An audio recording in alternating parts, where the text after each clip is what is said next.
Hey, what's up, everyone? I'm Michael Lombardi, and I'm here to speak about the crazy, twisted roller coaster of a ride horror film that I hope you check out. It's called The Retaliators. Thank you, Kris, so much for having me.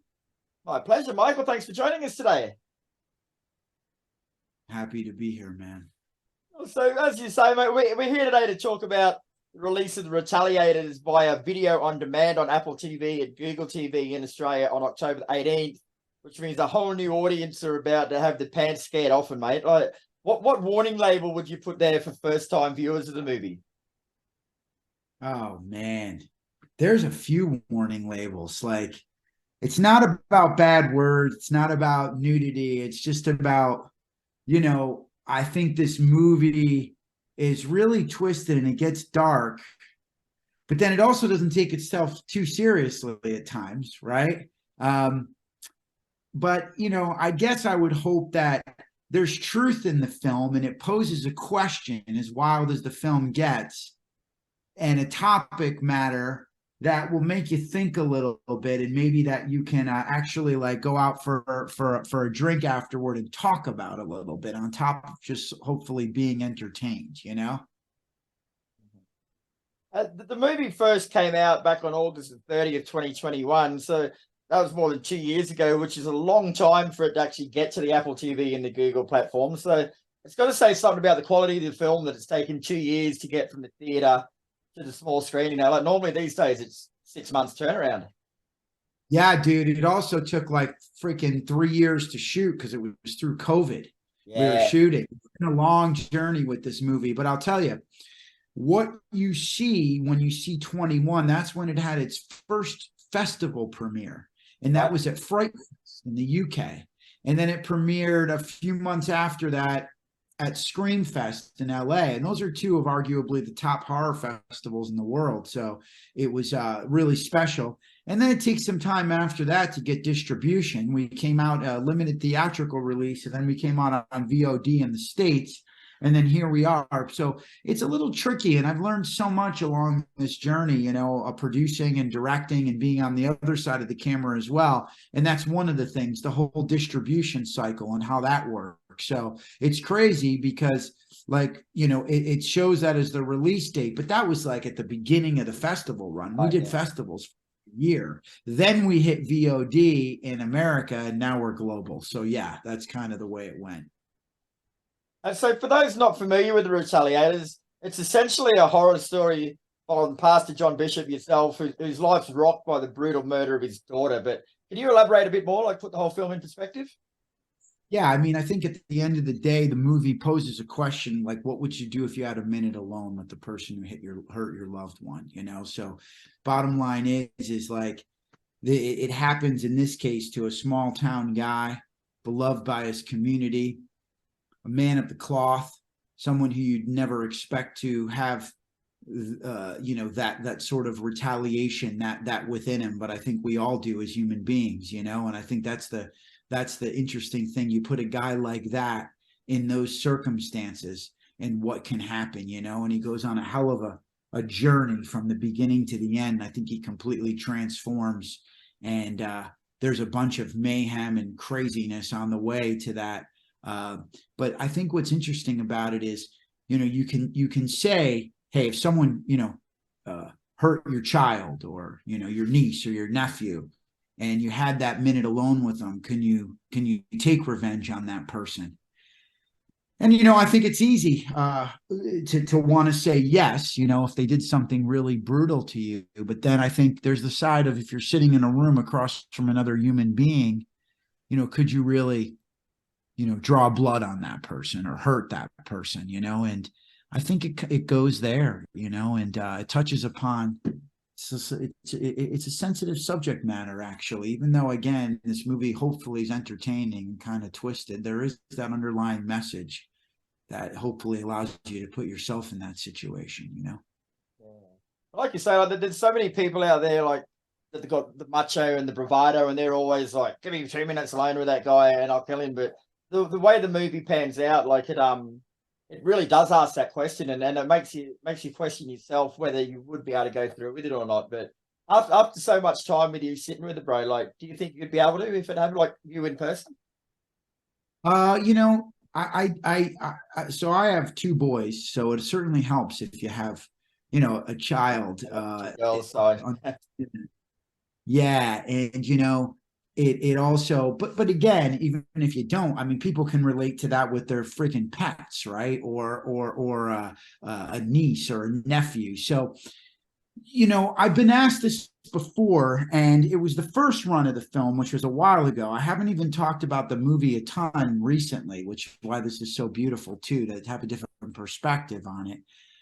And you know, man, it's interesting because life is tricky, right? And life is tough. We're all dealing with a lot at all times. So I think at certain times in my life, I can answer that question and say yes. This is crazy. I'm being pretty honest here. And then because it's a crazy answer, not crazy that I'm being honest, but you know, I think the answer could be brutal. But I think, you know, depending on where you're at in your life, and, you know, again, not with your frustrations or your struggles, but your happiness, your ups, your downs, you could be, you know, when you're down and certain things happen to you, you might really be in a situation where you're like, you know, I don't like people, maybe. So if someone hurt my kid, yeah, I want to answer yes. I would be able to do that, you know, at this time. But there are other times where I was like, I don't know, man. But for me, yeah, I think I could, you know. It's weird. The character, I you know, like, goes I like the way you put focus. your glasses on when you say, yeah, I could. It's like, even looking like this, I could. That's pretty funny. I didn't even mean that. You know what's crazy? Like, I could tell you this. Uh, the story, you know, was written by the Gear brothers, who are great friends of mine. And, you know, it's how this all came about is kind of twisted. I used to write music with them. I had a record deal back in like 2009, 10, 11 with MySpace Records. I don't know if you remember that label. They're pretty old, but so I'm an East Coast guy in America. I live in New York, but I used to go out to LA often, and my music manager was like, you have to go write music with these guys. They're incredible. And it was Darren Gear, and our tastes were so aligned musically and creatively. I hadn't spoken to him in a long time, from when we used to write music. And I reconnected with him because I was doing a charity event, and a song we wrote, When Heaven and Hell Collide, it was in drop D already, and it had to be, I wasn't with my band. I was going to be performing the song. So I called Darren after, you know, maybe 3 or 4 years, 5 years. I hadn't spoken with him. He has kids. He has 4 kids, actually. So, you know, we're busy with life. And I was like, hey, Darren, man, I'm how are you? But I'm going to play this song, When Heaven and Hell Collide, dude. I remember that when we wrote it on. What do you think? Will it be too muddy if I try to, you know, this band, they're not my band. And what have you been up to? And he's like, oh, my brother and I have been writing screenplays. And I said, send them to me. And it was the Retaliators. Wow. And read it. And within a couple days, I was on a plane out to LA, and I'm like, man, we got to make this thing. That's how it happened. And I think, you know, the aspect of Better Noise Music being behind it, of course, and Alan Kovac, who is a friend of mine and an incredible guy. Obviously, Better Noise has so many amazing bands: Motley Crue, Five Finger Death Punch, Papa Roach, Ice Nine Kills, managing and the label for some of these acts. And the list goes on and on. Alan, get this, serendipitous and crazy. Alan attended that charity event that I sung the song at, Oh, wow. and friends. And he was like, I was on a television show called Rescue Me for a long time, and some other stuff as an actor. It was about New York City firefighters. I did 100 episodes of that show. That was like my big break into the business. But anyway, he was like, you know, we got to do something together someday. And I'm like, oh my God, I would love to. And then a few weeks after, I brought him the Retaliators, and I was like, I think this movie would be a beautiful fit because it leans into the horror, but which leans into the heavy metal side of things. You know, I think that, and the script has that fun wink at the 80s. And remember all those great movies with awesome soundtracks, you know, The Crow and on. And I'm like, and Alan's like, let's go. let's do it. So what was beautiful is he was my guy behind me every step of the way on this thing. Awesome story. Yeah. And the other part of that is being able to have like Five Finger Death Punch and Tommy Lee and Jacoby Shaddix. But it was crazy because I wanted it to be a film first, with a story and a real movie, and not, really, and be very non-gratuitous in which manner all these incredible musicians were put in the film. So I think this happened where you have Jacoby Shaddix, who's so good in the movie. He's the bad guy. So we work together a lot. What are your point of views, your objectives? What's your perspective on the other character, his emotional preparation before he got to set? And all these guys were way in, man. But of course, they're storytellers anyway, right? But they're just on stage telling the story with their lyrics and their songs. But to have it in here and do the work and behind their eyes and just, put their 2 feet on the ground and be truthful was very beautiful to see. So for me, I thought they all did such an incredible job that you might just think that was an actor and then go, no way, that dude's the lead singer of Papa Roach afterward, and the way in which they were cast. So, for me, I'm proud in the sense that the movie has all these beautiful little golden nuggets and Easter eggs and these bands that not only are on the soundtrack, but they're in the movie, but they're also really great in their roles and they bring a lot to it, Yeah, most definitely, bro. You played the role of John Bishop in the movie, so despite the serious nature of the subject matter, was it still a good experience for you? It was amazing. I got to produce this film and I directed some as well, and I felt, getting on the other side of the camera, the thing I learned was it's just unbelievable how much work it is to make a film and what you're up against. I mean, I knew that anyway, but as an actor, you jump on set and you do your thing. But when you're producing and you're dealing with COVID and all the things that go wrong and egos, and to get your vision of the Scare Brothers script that I loved so much. And, me and Darren, he was like my guy. We just worked so closely together. I was on the phone with him all the time creatively. When I'm on sets, I'm in Vegas, LA, Connecticut, all over the place doing this movie because of the bands were in different spots, and our locations called for different spots. So anyway, it's a heavy lift, man. It's hard, and look, it's not like I'm digging ditches. So I love what I do and I'm so lucky, but to make a movie that you believe in, that you could be proud of, that actually gets from the page to the screen is not easy. So, and look, the film's not for everybody, right? It's a niche movie, but I don't really think you want to go out trying to make a movie that everybody's going to love anyway. You make the movie that you believe in and you try to make it the best you can. And like I said, get the little winks at the 80s, the way it doesn't take itself too seriously. Some of the, the way the story is, the slow burn, and then it blows up into this crazy, ending. I think it's all just a challenge. And yeah, being the lead in it is tricky too. Mainly like, dude, having to deal with all that fake blood and stuff. I was thinking that watching it. It's so sticky, man. It's like syrup, and it's in the worst spots. Like I hate anything. I guess makeup as an actor, any of that stuff I hate. So you'd get back to the hotel room, take these long showers, and then have to deal with all the fires, put them all out for the next day. Oh, you lost this location. Oh, this actor's this. So that was all crazy. And shout. The movie, like, it's your transition from just being like a religious man at the start to, I won't give too much away, but to what you do towards the end. It's really amazing to see, man. Like I've been brought up in a world that isn't too dissimilar to what you did. We'll put it that way. But watching your transformation from being the nice guy to that, like the stages you go through to get there, it's so realistic, bro. Like you do a really good job with it. But what sorts of things did you have to do to put yourself in that mindset to go from there to there? Like it's not an easy thing to do without really killing someone. Yeah, so much. Well, first I got to hear some of your story. Damn. You could make 2 or 3 movies out of my life, bro. Trust me. Oh my God, bro, that's amazing. I got to hear that. Wow. That's awesome. Yeah, I think, or is it awesome? It is Ooh, now. I'll put it this way, man. On my 13th birthday, I had two people stabbed and a guy shot. So two people shot and one guy stabbed to death. That was my 13th birthday. No way. Like you saw that? Yeah, he got stabbed once in the eye, once in the lung, and once in the heart. So they got him 3 times, but they got him in the right places. For what? He was a recovering heroin addict, and we were at a party, and there's a bit of a fight broke out.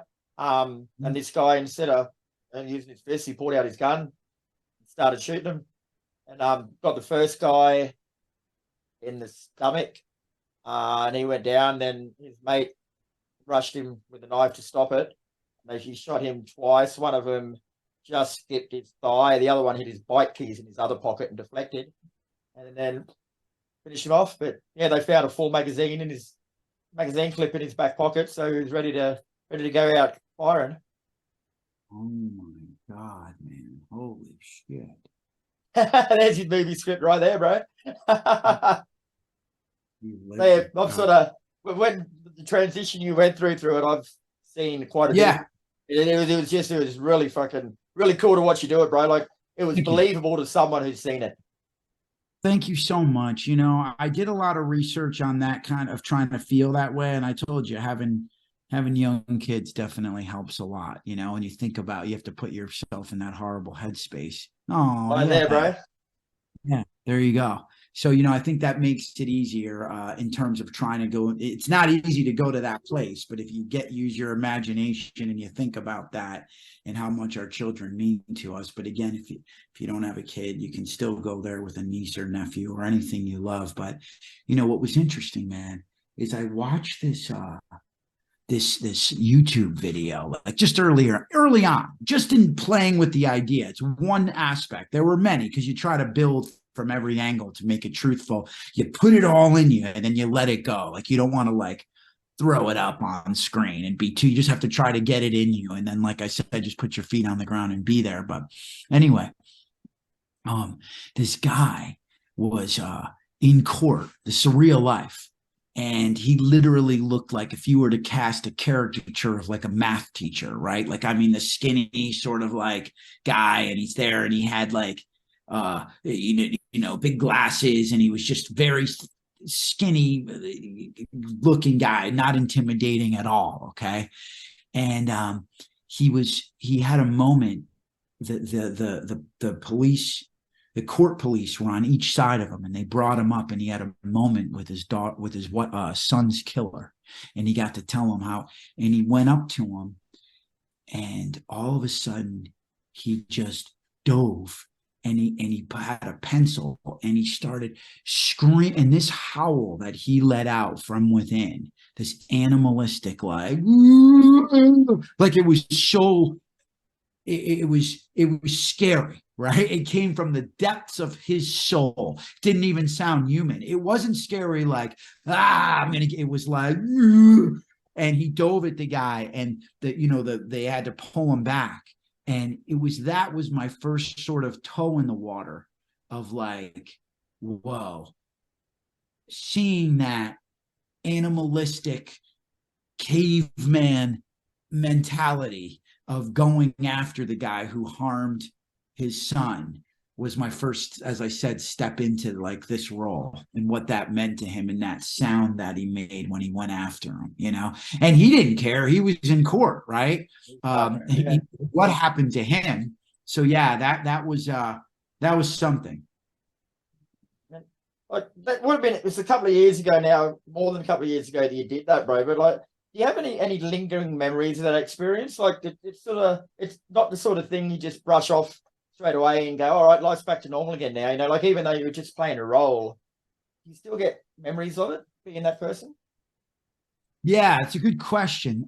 You know, you do. And what you do though is like, there are things that I like think about that happen, and then I compare them to the experience. So maybe that is still inside of me. You know what I mean? Like, because everything you do in life is part of who you are. So it's just interesting. You just learn every day, and I learn from that, and then I realize the things I learned in that, how I apply to certain situations now. Yeah. So it's not like, I've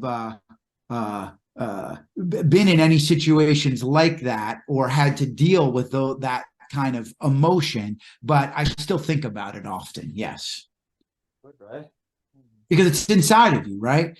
It's a crazy, the writers of this film, something happened to them, in real life that inspired them to write this movie. The movie was sort of like a therapy for them. So even though the story of the film is different than the thing that happened in their life, the concept of what would you do if you had a minute alone applied to something that really happened, which they openly talk about. The story's crazy, and it's so the thing that's crazy is there's so much truth built into the words, even though it's this entertaining, fun, twisted film. Because it's truthful, it should hit you in the right spots, hopefully, if we did it right, Yeah, I watched your interview where you described the situation that inspired the movie, and it's just harrowing.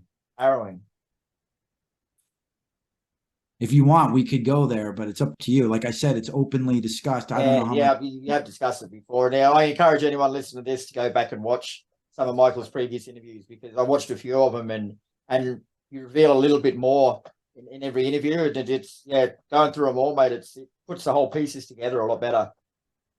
Yeah, it's crazy, right? And again, their family's very open with that story, but it's really that's when you'd say to yourself, in real life, these guys had to go, man, we just had a minute alone with this guy, and then that it struck them, and then because they're so creative, they put it into their writing, the concept. But it's wild. They did well. It is. It's a lot.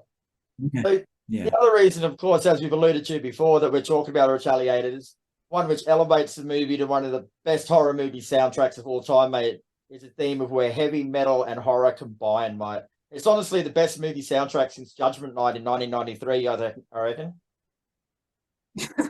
That's sick. You know why? Dennis Leary's in that. And it's a good movie, and the soundtrack is great. Dude, it's awesome. And I was on a show with Dennis Leary for a long time. Oh wow, that would be awesome. Yeah, it was called Rescue Me. It was about New York City firefighters. I did 100 episodes of the show, and he was like the main guy, and it was like his firehouse, and I was one of the guys, in his crew. So we all had our own stories, lines. I was a series regular in it, blah, blah, blah. But anyway, what I'm getting at is that Dennis, I didn't realize how much I learned from the guy, actually, because I was pretty young when I started on that TV show, and he's a producer, and he writes. So during that experience with him of like 7 or 8 years by his side in that TV show, here he is starring in the show, but also the creator of it and the producer.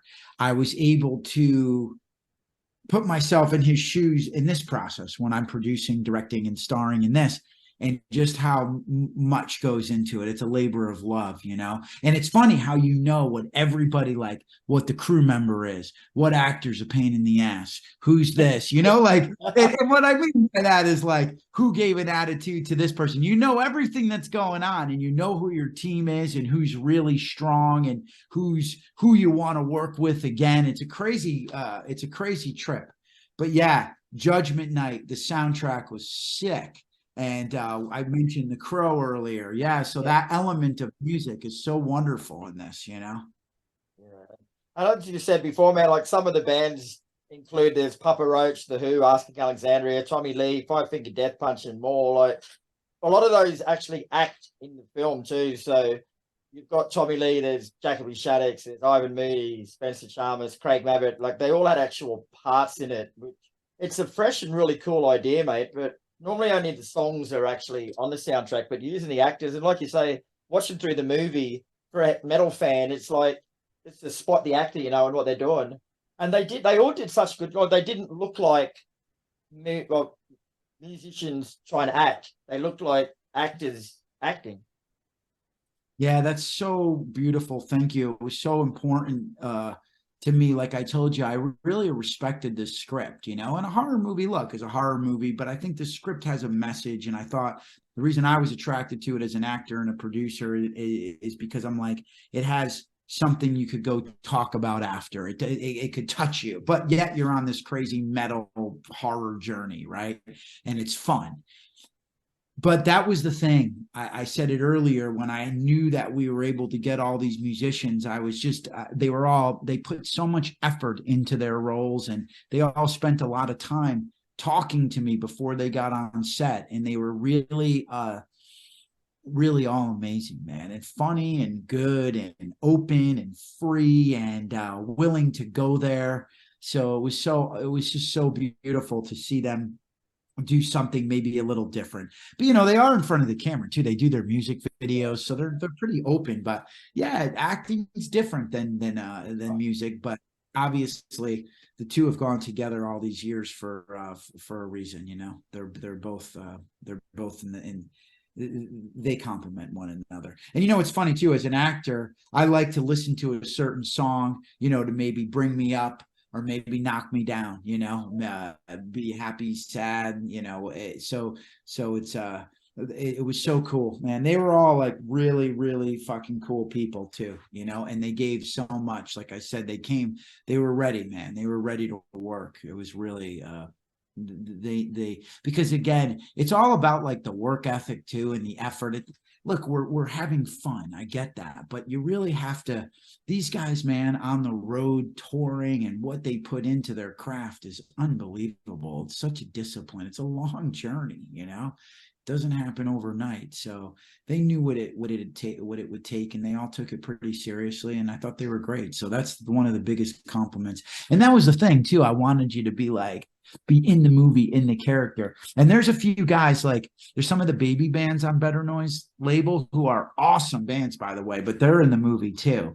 And you don't even, yeah. So in a couple of years' time, people will be looking back now, and these bands will be up here, and they'll be going, "Oh my god!" Totally.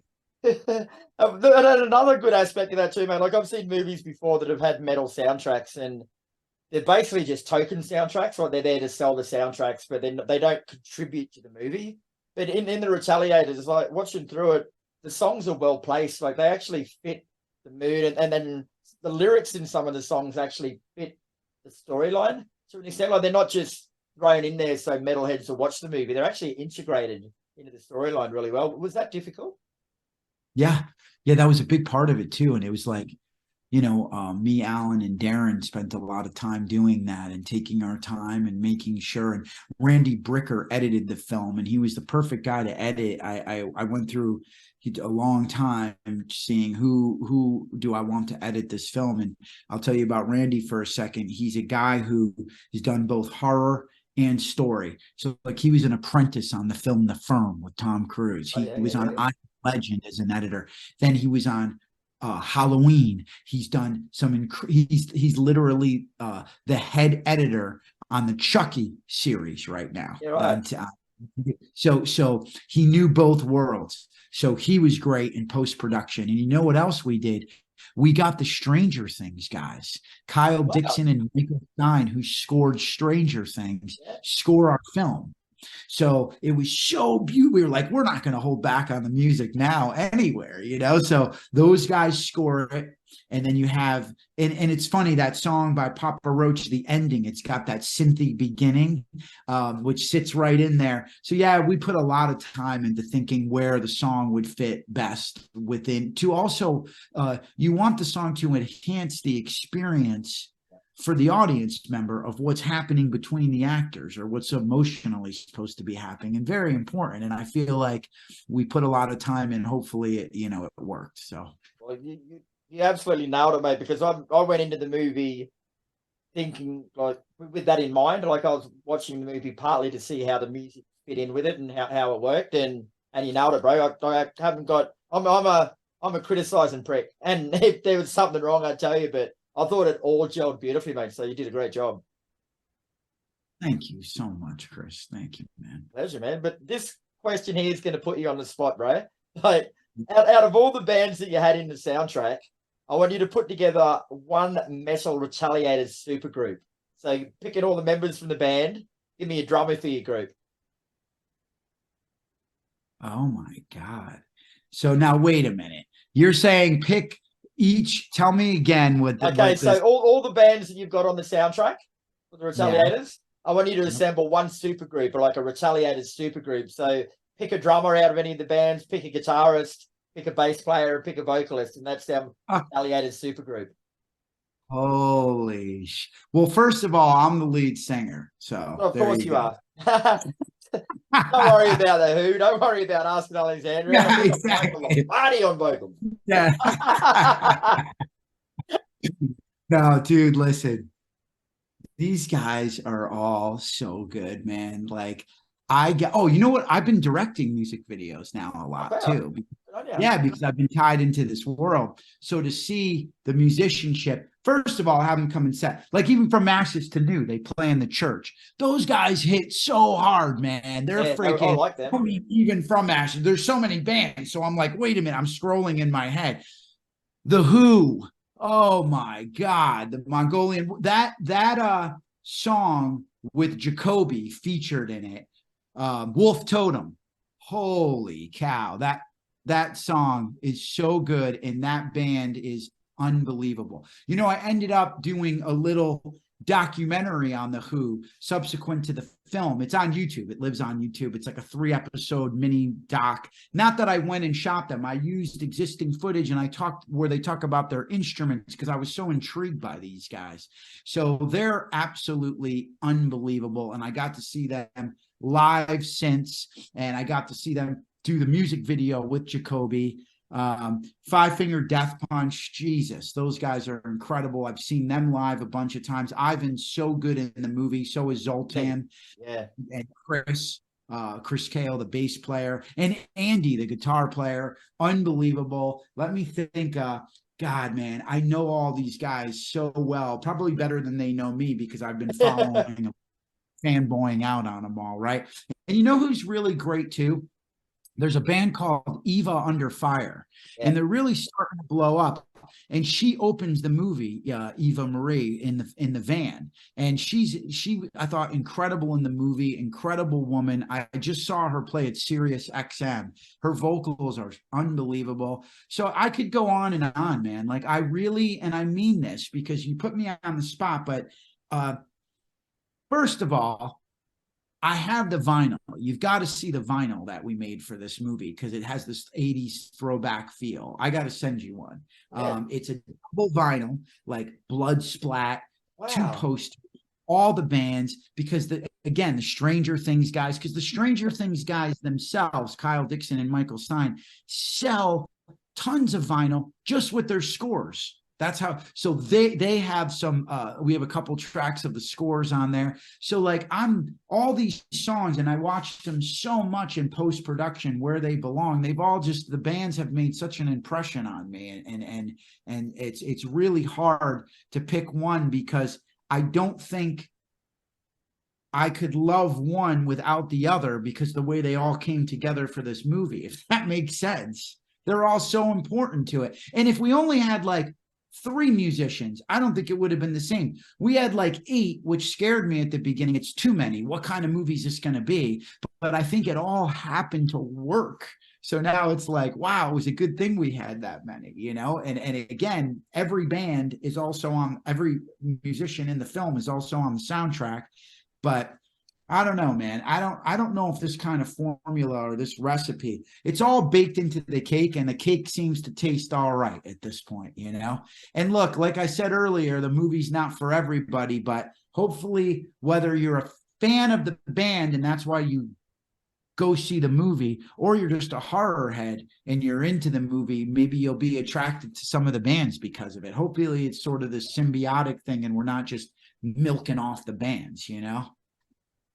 My recording's going to run out in 4 minutes, so I'm going to have to make this the last question, unfortunately. But what's like, as I was saying before, man, like I've been involved with that scene before that you were talking about in the movie and with bike clubs and stuff like that. And like after seeing the end of the movie, like I know it does end definitively, but you're gonna have bike clubs come chasing you for what you did in that movie, man. Like, is there going to be a Retaliators 2 based around that? Dude, you know, we're fortunate enough, we've gotten some pretty good reviews within our genre, right? Yeah. I can help you write that script if you want, bro. Like, if you're going to incorporate the bike clubs into it. Dude, there's so many places to go with this, and we've got a script, not scripted, but like sort of bullet pointed out. And the idea is to make another movie. You hope that people like this one. So within our genre, we're opening that path to hopefully be able to do another one. Yeah, it would be a hell of a fun ride, and what a gift to do this. So anything beyond this would be amazing, you know. But we do have some more twisted places to go. That's for yeah, sure. You have to, bro, because that second bike club where old mate was from in the wheelchair that got killed, they're coming looking for revenge, bro. You're not getting away with that. Yeah. That guy was great. That was a fun scene, wasn't it? Twisted. Yeah, putting his mouth on the exhaust pipe, knocking his teeth out. Like, that's brutal. I like it. What did he say about the drugs? He's like, it's whiter than Snow White's ass cheeks or something. Right. That's a great line, man. Very good. All right, Michael. Thanks very much for your time, mate. It's been an absolute pleasure talking with you. The Retaliators is out on Apple TV and Google TV in Australia on October 18th. And I recommend, whether you like movies, whether you like music, or whether you like to be made to think, check it out. She's a pearl, man. Thank you, Kris. Be well, brother. Appreciate your time, man. Take care, mate. Hopefully you make it out to Australia one day and we get catch up and have a beer, bro. Dude, now that would be awesome. Enjoy your day, my friend. See you, brother. Be good, man.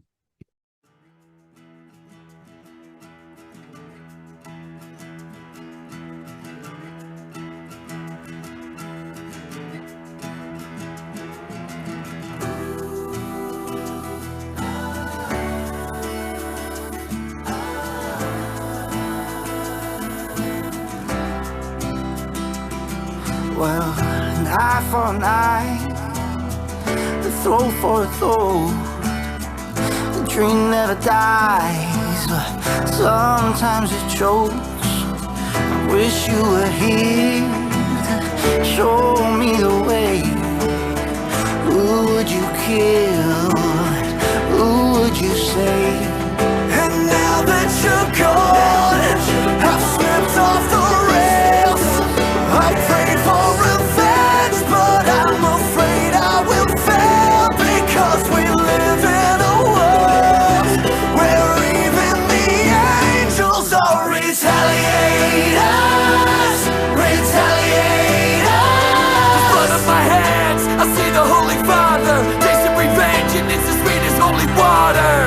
Retaliators. Retaliators.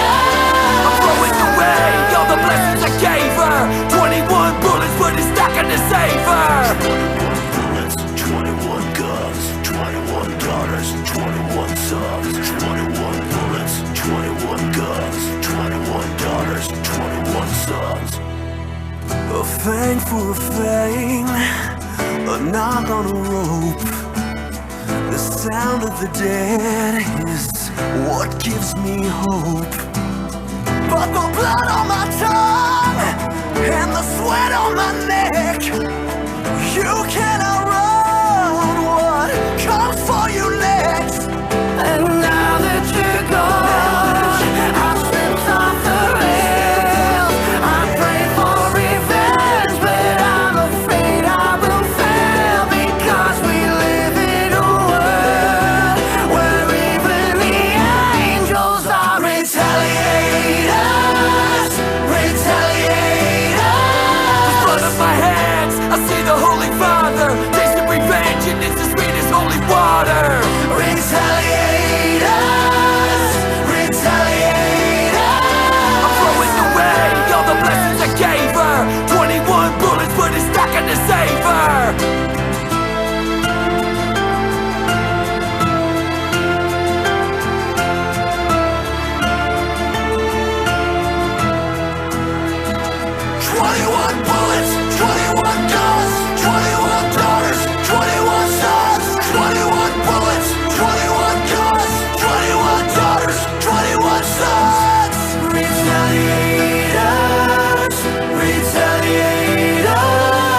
of my hands, I see the Holy Father. Tasting revenge, and it's as sweet as holy water. Retaliators,